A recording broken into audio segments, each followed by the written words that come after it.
So, paano mo ba sasabihin kay client na gusto mo weekly ang salary mo? So, ito yung paraan para maging weekly ang salary mo. So, first way, sabihin mo sa client mo kapag sinabi niya how much is your hourly rate or how much per video, ganyan. Ang sabi mong sabihin sa kanya na this is my rate and my preferred salary date is weekly. Sasabi sila ng pwede bang bi-weekly, pwede bang monthly. Sabi mo, you're comfortable with weekly because sabihin mo na kung isang freelancer, sabihin mo na other clients in the past are okay with the weekly. So, sabihin mo na weekly ang sabihin mo. Pero hindi ko naman masasabi lahat ng client pwede sila magbayad ng weekly. Kaya nila yon. Pero there are some client na nagbabayad talaga ng bi-weekly. Every 2 weeks sila nagpapasahod. Meron mga ganong mga kliyente. Pero okay pa rin yun kahit bi-weekly sila magsahod. Kumbaga, at least you try na makipag-negotiate kay client na weekly ang gusto mo. Kung umuo, edi mas better kung hindi. At least meron ka pa ring salary. Take note, kapag i-hire ka nila at nag-agree na kayo sa salary date at sa salary hourly rate mo, lagi kayo manghingi ng kontrata sa kanila if meron man. If wala, okay lang. Pero lagi kayo mag-offer if meron silang kontrata bang binibigay. Para meron rin kayong assurance. Baka sabihin nila,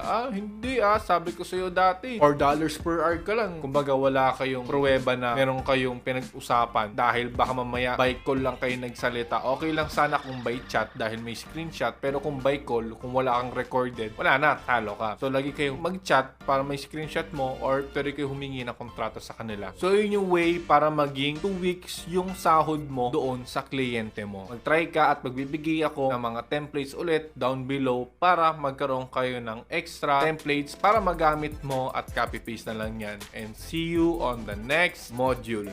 Bye!